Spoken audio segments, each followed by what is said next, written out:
zay ny amin'ny fitaterana fa tsy tompona andraikitra amin'ny mety isin'ny taona fotsy zahay hoy ireo mpampianatra izay manatanteraka fitokonana amin'izao fotoana izao etsakilany anefa dia mitonitolona hoy ny mpitarika avy eo anivon'ny mpampianatra ary tsy hijanona izany raha tsy mivaly ny fitakiana ireto mpampianatra ireto.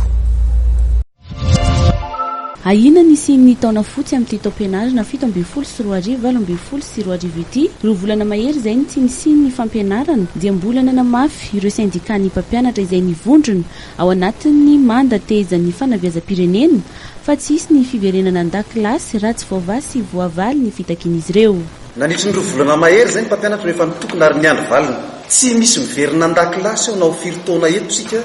rehefa tsy hamaly ny fitondram-panjakana raha misy ny taona fotsy dia ny fitondram-panjakana ny tokony atoka voalohany ao anatin'izany. Misy rubrique anankidimy napetraka ihany miaraka amin'ireo fampiakarana catégorisation sy bonification ary reclassement isan-karazany. Efa nandefitra zany izay mpampianatra tao anatin'ny fandaminana hoe tsy maninona ary fa le 100,000 ariary efa ny fanarahana tokony menareo tamin'ny 2017 no ampidiro anaty bondekesy sy alefaso ny reclassement ny catégorie 4-3 ny bonification ny mpampianatra fram ary ny déconcentration ny remboursement frais médicaux raha alefanareo zany dia afaka mifampiresaka miditra an-dakilasy zahay. Fa hatramintsika miteny zao tsy misy valiny sady tsy misy biny tsy misy ba fa mifampienoeno eto dia zay zany dia miteny fa tsy hiverina an-dakilasy raha tsy misy valiny mazava ny fangatanay. Nanambara ihany koa ireo mpampianatra fa tsy tokony andraikitra ny mety isin'ny taona fotsy izy ireo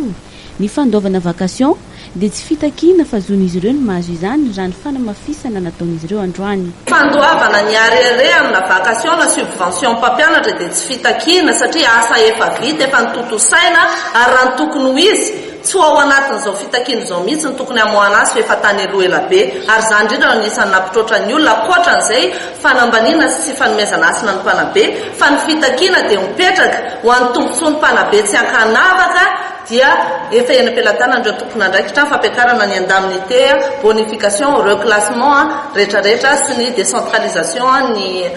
frais médicaux. Nanamafy mihetsika ihany koa ireo any amin'ny faritra toy ny any Haute-Matiatra. Tsy navaolana araka izany ny fanatanterahana ny feuille de route ny faran'ny herinandro teo dia niarahana tamin'ny ministera ny fanabeazam-pirenena. Tsy nava ihany koa ny antsoavy nataon'ny filoham-pirenena Irra Rajaonarimampianina nandritra ny kabariny tamin'ny fankalazana ny fety pirenena omaly.